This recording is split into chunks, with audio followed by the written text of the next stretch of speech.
आज के वीडियो में आपका स्वागत है। आज हम देखेंगे त्रैमासिक परीक्षा 2023-24 के जो पेपर होने वाला है भौतिक विज्ञान, उसको देखेंगे 12 तारीख को। इसमें पेपर सेट 1 के बारे में हमने चर्चा कर ली है और इससे अब जो हम इसका आंसर लेकर आए हैं यानी पूरा फुल एग्जाम एनालिसिस, तो इसके बारे में हमने क्या पूरे जो क्वेश्चन है उसके बारे में चर्चा की है, पूरे पेपर के बारे में। तो आप वीडियो के अंत तक बने रहें, चैनल को सब्सक्राइब जरूर करें और हो सके तो ज़्यादा से ज़्यादा अपने फ्रेंड सर्कल में शेयर करें। तो चलिए देरी न करते हम वीडियो को स्टार्ट करते हैं। तो सबसे पहले हमारा प्रश्न आ जाता है जो पार्सेक मात्रक है। तो पार्सेक जो मात्रक है, पार्सेक किसका मात्रक है? दूरी का मात्रक है। पार्सेक दूरी का मात्रक है। यदि राशि का पूछा जाता है कि पार्सेक किस प्रकार की राशि है, तो पार्सेक एक प्रकार की सदिश राशि है। पार्सेक एक प्रकार की क्या है, कौन सी राशि है? सदिश राशि है। अब हम शून्य सदिश की बात करते हैं। शून्य सदिश, तो शून्य सदिश उसे कहेंगे जिसका परिणाम क्या होता है? जिसका परिणाम शून्य होता है उसे हम क्या शून्य सदिश कहते हैं। शून्य सदिश कहते हैं। प्रक्षेप गति किसे कहते हैं? क्या प्रक्षेप गति? नेक्स्ट प्रश्न है प्रक्षेप गति। तो जब किसी पिंड को ऊर्ध्वाधर दिशा के भिन्न जब ऊर्ध्वाधर दिशा के भिन्न किसी अन्य दिशा में फेंका जाए तो उसे प्रक्षेप गति कहते हैं। यह यानी कि क्या 4 अंक का महत्वपूर्ण प्रश्न भी है। जैसे हम किसी पिंड को फेंक रहे हैं, तो ये मान के चलते किसी पिंड को ऊपर की ओर फेंकते हैं तो वह क्या यहाँ पर नीचे आके गिर जाती है ना। तो ये क्या ऊर्ध्वाधर हो गई। लेकिन जब क्षैतिज हम फेंकते हैं, क्या जब हम क्षैतिज फेंकने का मतलब इस तरह, तो ये क्या एक वृत्तीय आकार में आकर गिर जाती है। वृत्तीय आकार में आकर गिर जाती है, तो जो इसकी गति होती है, बॉल की गति होती है, वह इस प्रकार की गति को हम क्या बोलते हैं? प्रक्षेप गति बोलते हैं। क्या बोलते हैं? प्रक्षेप गति। इस प्रकार की गति को हम क्या बोलते हैं? प्रक्षेप गति। अब हम आगे देख लेते हैं। स्प्रिंग का नियतांक होता है, तो स्प्रिंग का नियतांक न्यूटन इंटू मीटर होता है। स्प्रिंग का नियतांक।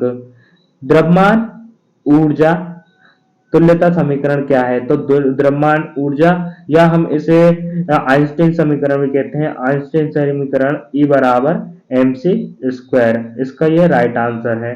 और लास्ट में यही E बराबर mc स्क्वायर सिद्ध करना रहेगा, क्योंकि ये 4 नंबर का महत्वपूर्ण प्रश्न है और आज के एग्जाम में आया हुआ भी है। अब हम देख लेते हैं तुल्यकालिक उपग्रह किसे कहते हैं। तुल्यकालिक उपग्रह किसे कहते हैं? तो तुल्यकालिक उपग्रह की हम चर्चा करें तो जब कोई कृत्रिम उपग्रह पृथ्वी तल से ऊंचाई पर स्थित हो। माना कि पृथ्वी तल है और यहाँ पर ऊंचाई पर स्थित हो, लेकिन उसका परिक्रमण जो उपग्रह है उसका परिक्रमण काल पृथ्वी के परिक्रमण काल के बराबर हो, तो जो पृथ्वी के सापेक्ष वह स्थिर दिखाई देता है। इस प्रकार हम उस ग्रह को क्या बोलते हैं? तुल्यकालिक उपग्रह बोलते हैं। जितनी गति पृथ्वी की होगी उतनी ही गति किसकी होगी? उपग्रह की होगी, जो हमारे बनाए गए द्वारा उपग्रह है। तो क्या इससे हमें जो उपग्रह है वह स्थिर दिखाई देगा? स्थिर दिखाई दे पृथ्वी के सापेक्ष वह लेकिन गति कर रहा होगा। इस प्रकार के उपग्रह को हम क्या बोलते हैं? तुल्यकालिक उपग्रह कहते हैं। अब हम आगे नेक्स्ट चर्चा कर लेते हैं। जड़त्व आघूर्ण का मात्रक क्या होता है? तो जड़त्व आघूर्ण का मात्रक होता है किलोग्राम बटे मीटर। किलोग्राम बटे मीटर।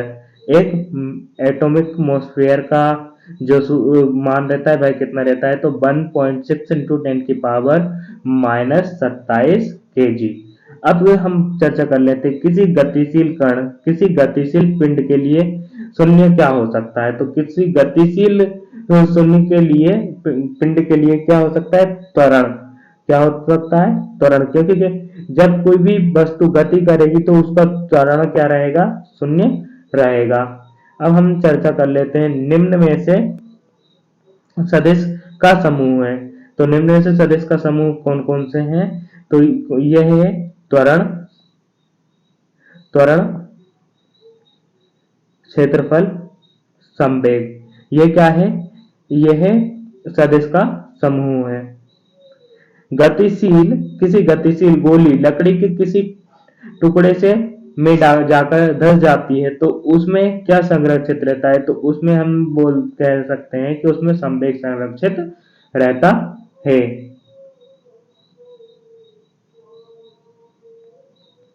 अप्रत्यास्थ अप्रत्यास्थ संगठन में क्या संरक्षित रहता है? तो उसमें भी क्या संरक्षित रहता है? संवेग। जब कोई संरक्षित बल किसी वस्तु पर धनात्मक रहता है या करता है तो उसकी स्थितिज ऊर्जा क्या होती है? तो उसकी स्थितिज ऊर्जा बढ़ती है, उसकी स्थितिज ऊर्जा बढ़ेगी। अब हम आगे चर्चा कर लेते हैं खाली स्थान पर।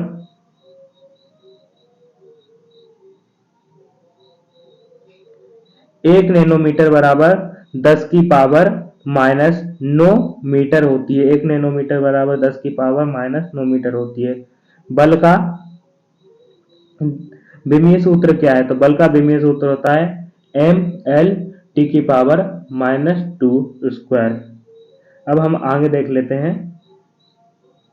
ऊर्ध्वाधर दिशा में फेंकी हुई वस्तु की क्षैतिज दूरी कितनी होती है? तो क्षैतिज दूरी की बात करें, अभी हमने प्रक्षेप गति के बारे में चर्चा की थी, तो क्षैतिज दूरी क्या होती है? 0 होती है। जब हम किसी भी पिंड को ऊर्ध्वाधर दिशा में फेंकेंगे तो वह सीधी जाएगी और एक निश्चित समय के बाद पुनः उसी मार्ग से वापस लौट आएगी।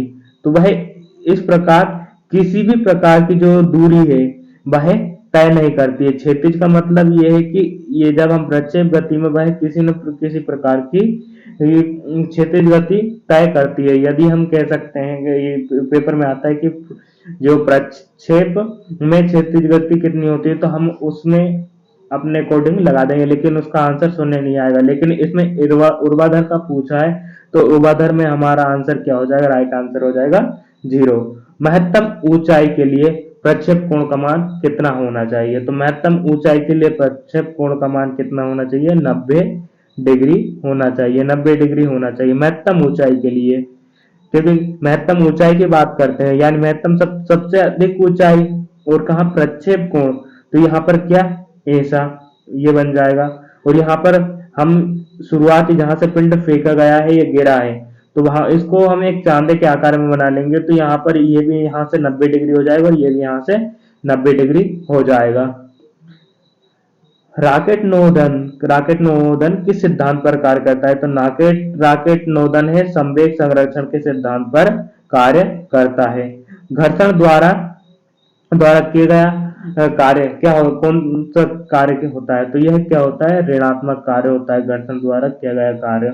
बल का सूत्र लिखिए। अब यहाँ पर देखो बल का विमीय सूत्र आएगा, तो हमें इनके जो कुछ मात्रक हैं, मूल मात्रक, उनके क्या पूरी तरह से विमीय सूत्र निकाल ले, जैसे संवेग, कार्य, शक्ति, इनके सूत्र पेपर में आने वाले हैं। तो आप एक बार जो है विमीय सूत्र निकाल कर जरूर देखें। मैं भी लास्ट में उनके बारे में चर्चा भी करूंगा। जैसे बल बराबर क्या होता है? द्रव्यमान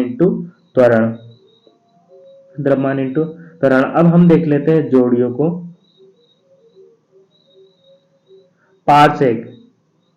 पारसेक यह हमने पहले से ही सही लिख कर बनाई है। तो पारसेक का जो मान होता है 3.8 इंटू 10 की पावर 16 मीटर होता है। आवर्तकाल की विमा, तो आवर्तकाल की विमा क्या होती है? m0 l0 t की पावर -1 होती है। प्रकाश वर्ष की विमा क्या होती है? m0 l t की पावर 0। नैनोमीटर का मान कितना होता है? 10 की पावर -9 मीटर। यहाँ पर मीटर आ जाएगा पीछे। आपेक्षिक घनत्व होता है, तो आपेक्षिक घनत्व एक विमाहीन राशि है जिसमें कोई विमा नहीं होती है। m0 l0 t की पावर 0।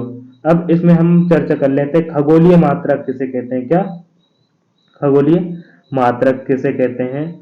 तो खगोलीय मात्रक की चर्चा करेंगे तो हम तो 1.496 इंटू 10 की पावर 11 मीटर, 10 की पावर 11 मीटर। कार्य का विमीय सूत्र क्या होता है? कार्य का विमीय सूत्र m l स्क्वायर टी की पावर -2 होता है कार्य का विमीय सूत्र। अब हम आगे चर्चा कर लेते हैं। नेक्स्ट क्वेश्चन, एक वाक्य में उत्तर। तो इसमें हमारे सामने प्रश्न दिया है कि एम्पियर बा न्यूटन में से कौन सा मूल मात्रक है। तो कौन सा मूल मात्रक है, हमने यूट्यूब पर पढ़ाया हुआ है कि मूल मात्रक 7 प्रकार के होते हैं। तो यह जो एम्पियर दिखाई दे रहा है ये क्या है, एक प्रकार का मूल मात्रक है। किसी किसी सदिश राशि के लिए एक ही दिशा में एकांक सदिश क्या है। तो एकांक सदिश ए वेक्टर बराबर ए वेक्टर बटे मोड ए वेक्टर मोड क्लोज। जब किसी जड़त्व किसी वस्तु से किस प्रकार से संबंधित होगी, तो वह किससे, द्रव्यमान से संबंधित होगी। द्रव्यमान जितना अधिक होगा उसका जड़त्व उतना ही बढ़ता जाएगा या अधिक होगा। अब इसमें हमने शून्य सदिश किसे कहते हैं, तो शून्य सदिश के बारे में हमने ऊपर भी चर्चा की थी। शून्य सदिश का जब इसका परिणाम जो रहेगा शून्य रहेगा, तो वह किस प्रकार का सदिश कहलाएगा, शून्य सदिश कहलाएगा।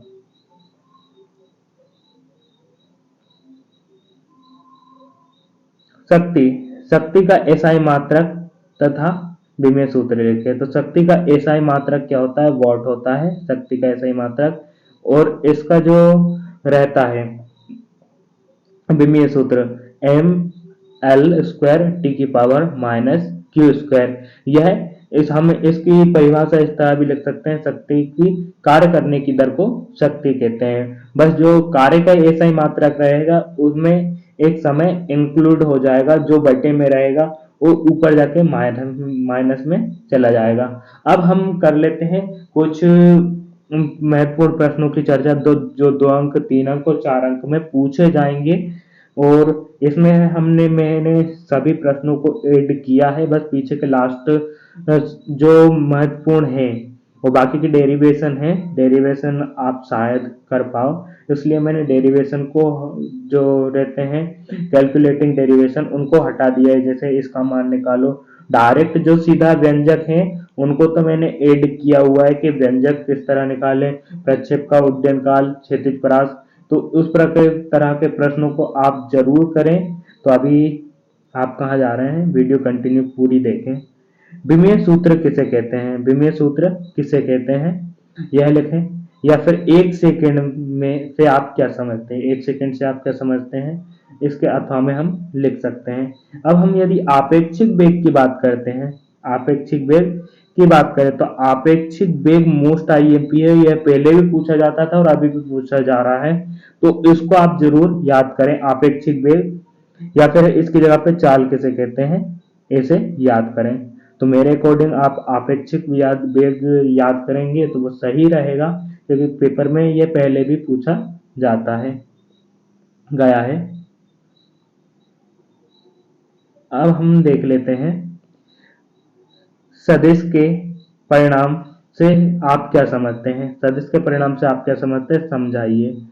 किसी, या फिर इसके अथवा में लिख सकते हैं हम, किसी दिशा का वियोजन का क्या तात्पर्य है, किसी दिशा का वियोजन का क्या तात्पर्य है। या हम इसमें एक और आगे देखते हैं, आवेग क्या है, इसका लिख सकते हैं। या फिर इसका नीचे लिख सकते हैं शून्य कार्य किसे कहते हैं या क्या है, उसके बारे में लिखिए। घूर्णी गति किसे कहते हैं, घूर्णी गति किसे कहते हैं, इसके बारे में चर्चा करें। अब हम देख लेते हैं आगे, द्रव्यमान व ऊर्जा समतुल्यता को समझाइए या इसका सूत्र स्थापित कीजिए। तो सूत्र स्थापित करने की हम बात बोलें तो E बराबर mc²। या फिर हम इसके स्थान पर यह भी लिख सकते हैं कि गति के जो न्यूटन ने गति संबंधी 3 नियम दिए हैं उनको समझाइए, अब न्यूटन जो बल किसे कहते हैं, बल को प्रभावित करने वाले कारक लिखिए। तो बल को प्रभावित करने वाले कारक लिखिए। आवृत्ति व आवर्त काल को परिभाषित कीजिए। एक समान गतीय गति को परिभाषित कीजिए। गतिज ऊर्जा कैसी ऊर्जा, किस प्रकार की ऊर्जा है, गतिज ऊर्जा पर संक्षिप्त टिप्पणी लिखिए। या फिर हम इसमें अंतर स्पष्ट कर सकते हैं कि चाल और वेग में अंतर स्पष्ट कीजिए। चाल और वेग में अंतर स्पष्ट कीजिए। कलन विधि द्वारा या समकलन विधि द्वारा द्वितीय गति के द्वितीय व तृतीय नियम को समझाइए, एक्सप्लेन करें।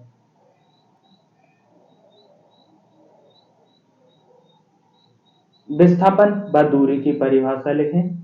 एसआई पद्धति की विशेषताएं लिखें। विमीय समीकरण के उपयोग, मोस्ट आईएमपी विमीय समीकरण के उपयोग पहले भी आता था और अभी भी आता है। भौतिकी का समाज पर क्या प्रभाव है, समझाएं। संरक्षित एवं असंरक्षित बल में अंतर स्पष्ट करें। यदि आप कुछ भी पढ़ के नहीं जा रहे हैं तो इसमें एक मोस्ट आईएमपी प्रश्न है, संरक्षित एवं असंरक्षित बल में अंतर स्पष्ट कीजिए। यह मोस्ट आईएमपी 4 नंबर का प्रश्न है। प्रक्षेप गति किसे कहते हैं, इसको परिभाषित कीजिए। और ऊर्ध्वाधर और क्षैतिज दिशा के लिए उड्डयन काल का मान याद करें। तो आपको वीडियो पसंद आई हो तो वीडियो को लाइक, चैनल को सब्सक्राइब जरूर करें। वीडियो देखने के लिए आपका बहुत बहुत धन्यवाद। भारत माता की जय। और आज जो पेपर हो जाएगा उसमें आप बताना कि आपकी मार्किंग किस तरह रही है, और फिर इसके बाद ये पेपर सेम टू सेम आया तो ठीक है, फिर आप अगले पेपर में जो है वीडियो का वेट कीजिएगा। अगर पेपर सेम टू सेम आया तो कंटिन्यू इसके सेकंड जो हमारा आगे आने वाले एग्जाम है उनकी वीडियो कंटिन्यू आती रहेगी। Thank you.